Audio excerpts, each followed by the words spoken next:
Hello, ladies and gentlebeans. As I said in the video that I put out yesterday, the Age of Empires video, that I was getting a new keyboard, a new microphone and a new webcam.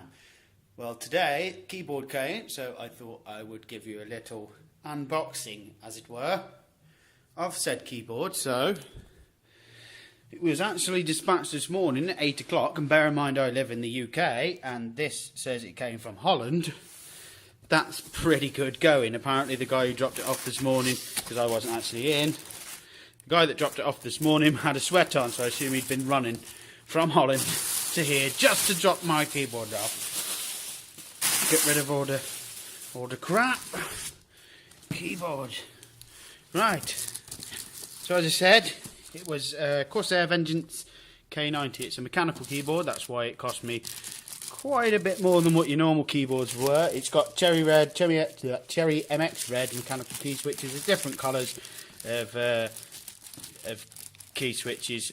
They just represent how fast they are. And that a lot of people prefer the blue switches rather than the cherry switches. I've never actually used a mechanical keyboard before, so I don't know too much of what the difference is. Let's just have a quick look of what's on top of here. So the camera focus, a bit closer maybe. Oh, my phone is terrible. There, oh, there we go. 18 dedicated customizable G keys. Cherry MX red mechanical key switches, like I said. It also has professional grade brushed aluminium chassis with laser etched backlit keys. So that's, you can just about see that picture there. Let's just have a quick look on the reverse. On the reverse, it's designed for performance gaming, which is why I bought the bloody thing in the first place. So, as I said, it's got Cherry MX switches, 18 dedicated customizable G keys, full key matrix anti-ghosting, which gives you total control even when multiple keys are pressed. 20 key rollover on USB, so that means that you can roll over 20 keys and it will recognise all 20 key presses. Professional grade brushed aluminium chassis, like we said on the other bit. Fully customisable software, which obviously you get software with it to customise what the G keys actually do. So let's open him up. Actually see what he's about.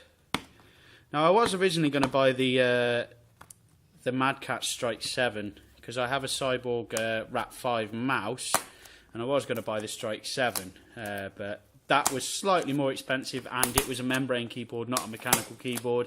I read a few reviews on it, and people said it's not really all that good for the money that it is. So I decided that, you know what, sod it. I'm not going to spend £200 odd on a keyboard that a lot of people are saying aren't very good. Apparently the most impressive thing on it is the touchscreen that it has attached to the top of it.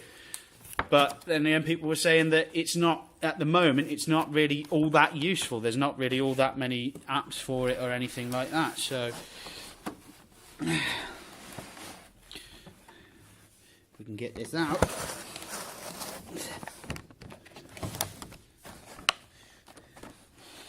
So right, there is the keyboard. We'll get to that in a moment. Let's have a look, see what it's got with it first. We can get the keyboard out. Just bear with me. So we've got the keyboard out. We have the warranty. Obviously, like you'd expect with more or less anything. Just your standard warranty. And there should be other stuff in here. Yes, there is. There's another layer. There we go. And we get the palm rest or the wrist rest to the bottom of the keyboard. I sometimes use it, sometimes don't. It depends how comfortable I feel with using it. I currently have the G15 by Logitech. It's about, yeah, I got it with my Alienware, that one there. It's the orange one. Not a lot of people enjoy the orange one because it's a bit too weird, but that's the one I have at the moment. I got that when I bought my Alienware about 5 years ago, so I haven't upgraded my keyboard for about 5 years. There's my Wrap 5. I have it on the World of Warcraft Cataclysm mouse mat because I have got quite a few mouse mats, and I find that the best one for tracking. I've got an Alienware mouse mat, and the tracking on that is absolutely abysmal.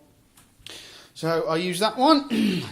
Not that I play World of Warcraft anymore. That thing sucked the bloody life out of me, and I will never ever play that game again. So we've got the wrist rest, we've got the warranty. Let's get on to the actual keyboard itself. Sorry about the washing. That's clean washing. It needs to be put away. So we have two USBs, 3.0 USBs, I believe that they are as well, obviously with them being the blue colour. Keyboard. Now, these switches, I believe these are actually membrane switches. The G keys are membrane switches, they are not mechanical. You can tell by how much noise they don't make. Whereas the main keys here, these are all mechanical. And same with your number pad and your home buttons and everything like that. The MR keys up the top, I believe are just normal switch keys. Underneath, possibly membrane as well. Along with these ones, you've got a scroll wheel up in the corner here that controls your volume, and there's your mute button there. You've got your number lock, your caps lock and your scroll lock. You've got your media keys, your stop, your skip back, your play pause and your skip forward. Just as you'd expect on any other keyboard. It feels really nice, to be completely honest with you. I mean, this I paid... Ooh, how much did I pay for this in the end? About £126 I think I paid for this in the end, with postage and packing and all that.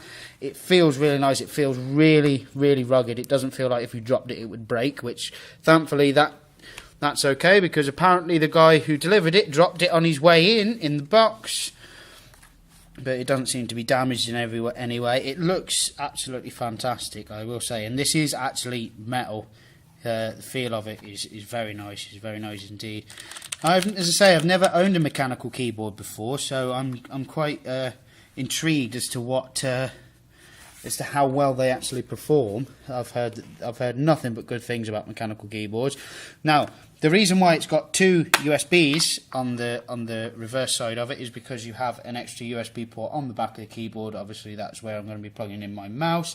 There is no headphone jack or anything like that.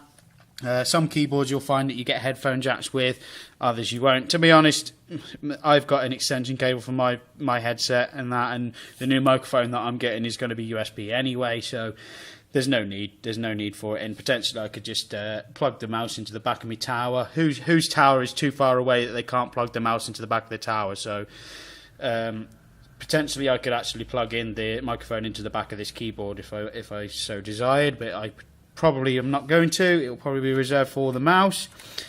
But I will get this all wired up and just show you what it looks like when it's on, because I think, if I remember correctly from watching a few reviews of this keyboard, that these keys all light up. They all light up. There's like a blue haze behind them. So we'll get it all set up and then I will be back. Alright, so we've got it all up and running, and that looks absolutely fucking superb.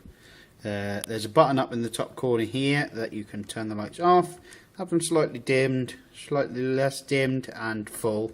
And off again. So there's 4 settings for the lights: off, dimmed, so low, medium and high, dimmed, slightly dimmed and full. The scroll wheel up here controls your volume.